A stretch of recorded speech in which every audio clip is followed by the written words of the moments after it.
Hey guys, this video is 8 ways to train your brain. Really cool stuff. Check it out. Step number 1. And this is a big one. Read every day. Reading does a lot of good things for you. And the first thing that it does, it just stimulates your brain. You know, sometimes it might be a good idea to read in the morning when you wake up to kind of engage your brain and get it going. Another thing that reading does is a good stress reduction. It helps you relax a little bit. If you're stressed out from the day, man, one of the best things you can do is get lost in a book. Read a book of fiction maybe, just something to get lost in a different world.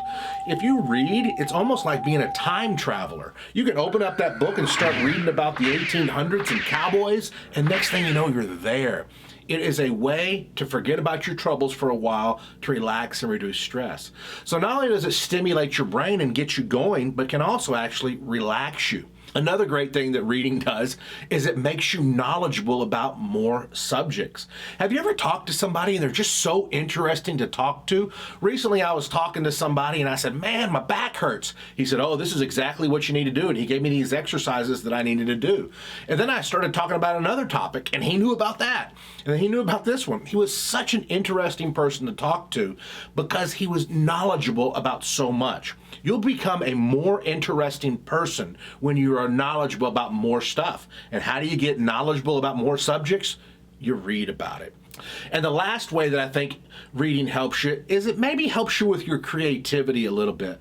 Because when you're reading, you're thinking of stories in your brain and you're seeing the pictures. And I think that helps you with your creativity a little bit, which may actually help you with your memory. Because in memory, if you can start thinking in pictures and seeing in pictures, you're going to remember more.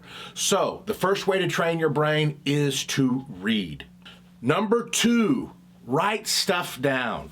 Just 10 minutes ago, I said to Caleb, the guy who's recording this video and editing this video, I said to Caleb, can you hand me my journal? These are just 1, 2, 3, 4, 5, 6. This is just 7 or 8 of my journals. I have 20 journals here. They're just stacked up because I'm always writing stuff down. How does writing stuff down help you train your brain? Well, first of all, have you ever been driving and you have this great idea? Or you're in the shower and you have a great idea? Or right before you go to sleep, you have a great idea?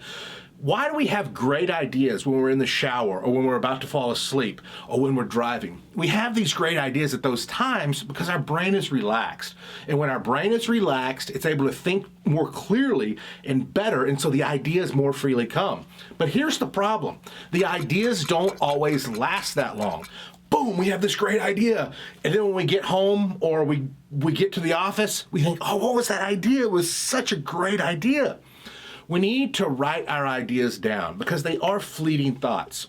And I'm a memory expert, so I do have a memory system where I try to memorize them until I can write them down, but I still write them down. Another thing that writing stuff down does is we remember stuff that we see more than things that we just hear. So by writing it down, you're actually seeing it. Plus, if you forget it, you always have the journal to go back to. I just wrote down some ideas right here in this journal today.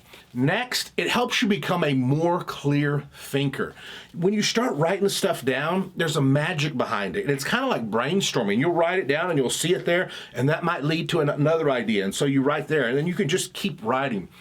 I really believe in the power of writing. And the last point on this is it helps unload your brain. The more thoughts you can get off of your brain and onto paper, the more relaxed your brain is going to be, the more uncluttered your brain is going to be. In other words, you don't feel the need to have to hang on to it. Leonardo da Vinci was a genius at writing stuff down in notebooks and journals.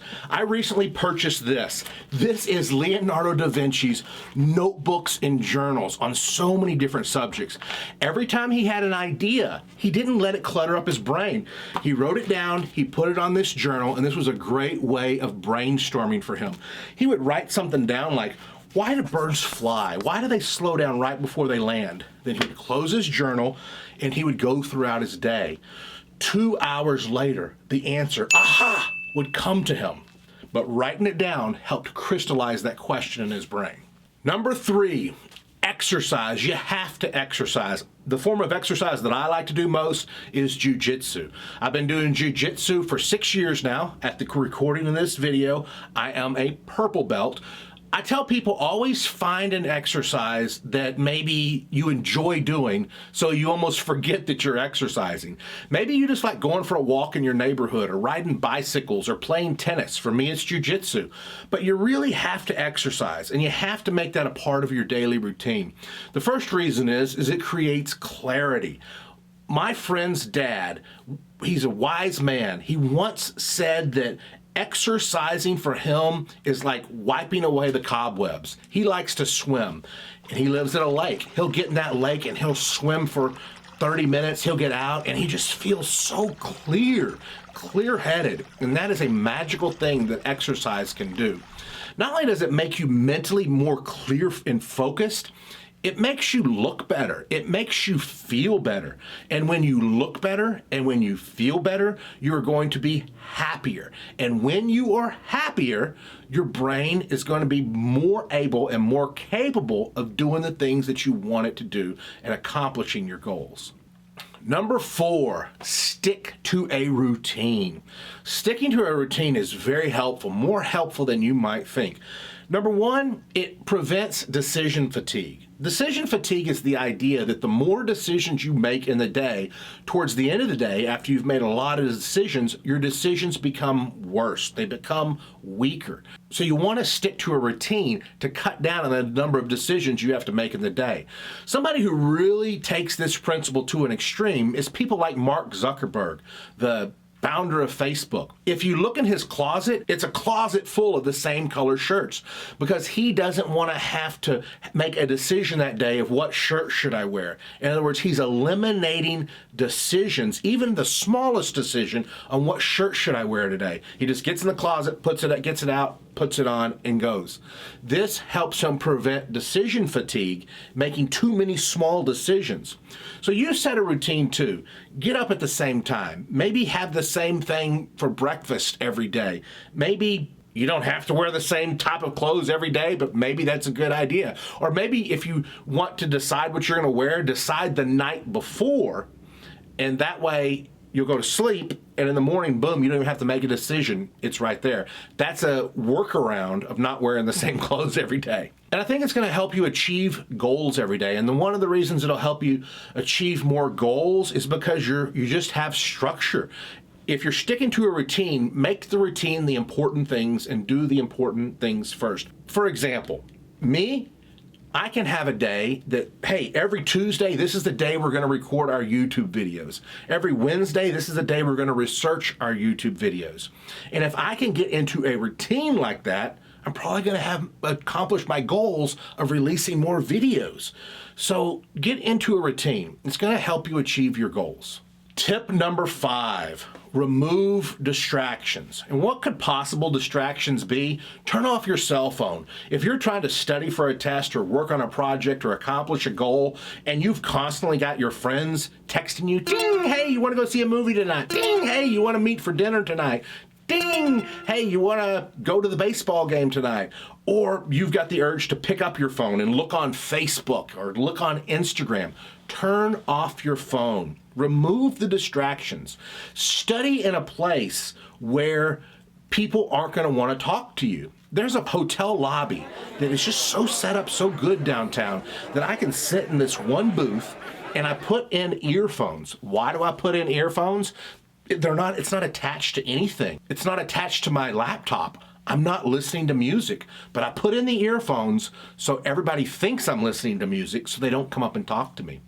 Remove all distractions. Find a place to study or work that is free of distractions. Put in earphones, even if you're not listening to any music, because people will think you are, or you're listening to something, and they're going to feel, oh, I don't want to be rude and interrupt him. Number 3, turn off your cell phone, turn off your Instagram and your Facebook so you're not willing to look at it. What is this going to do? It's going to give you more clarity. You're just going to have a more clear mind to focus on what you want to focus on.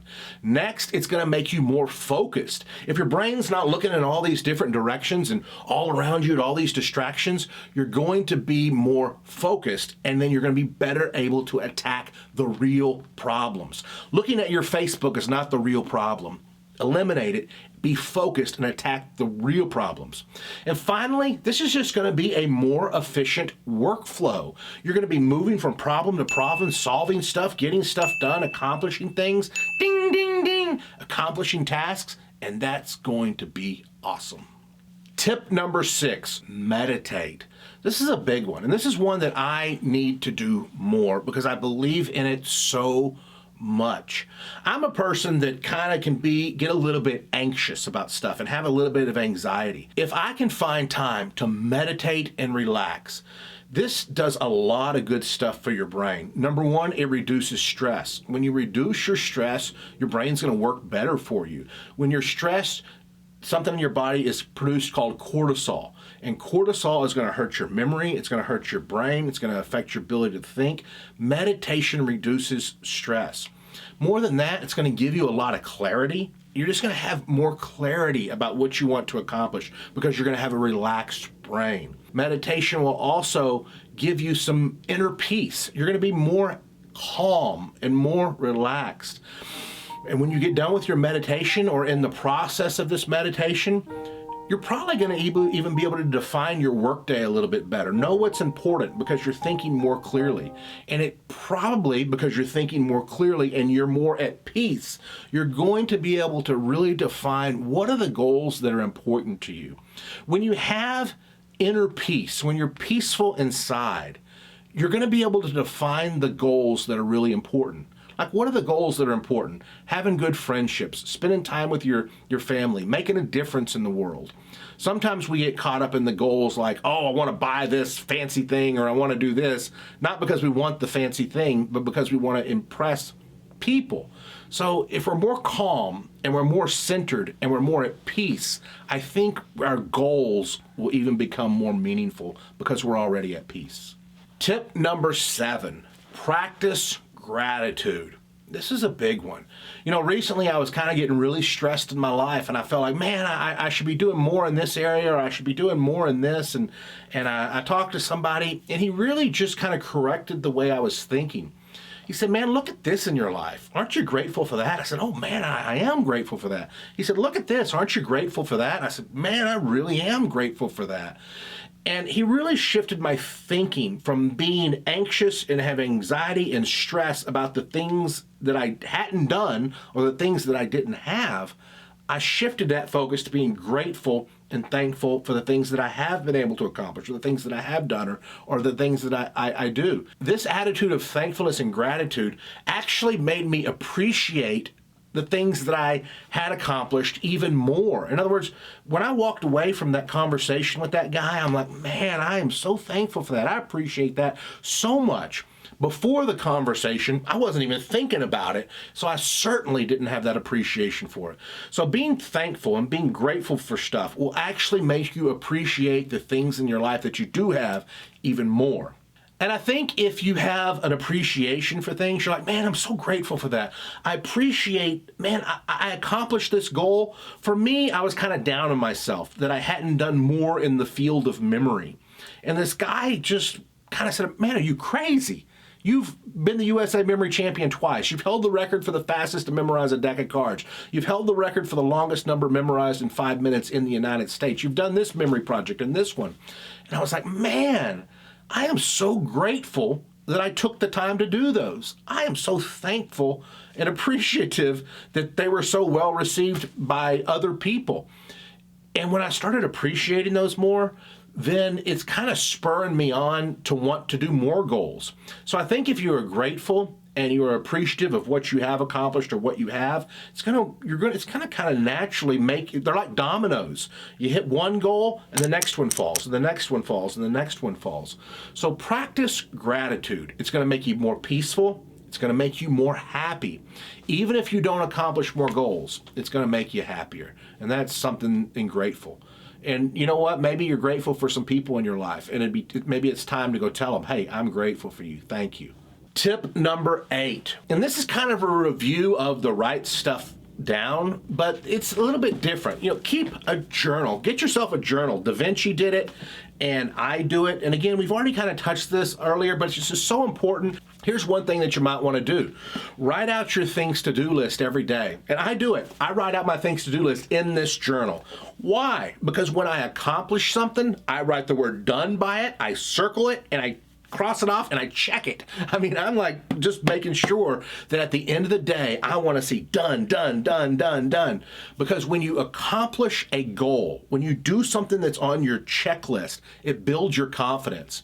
You know, there is a Navy SEAL that I worked with, T.C. Cummings, and he was my personal coach.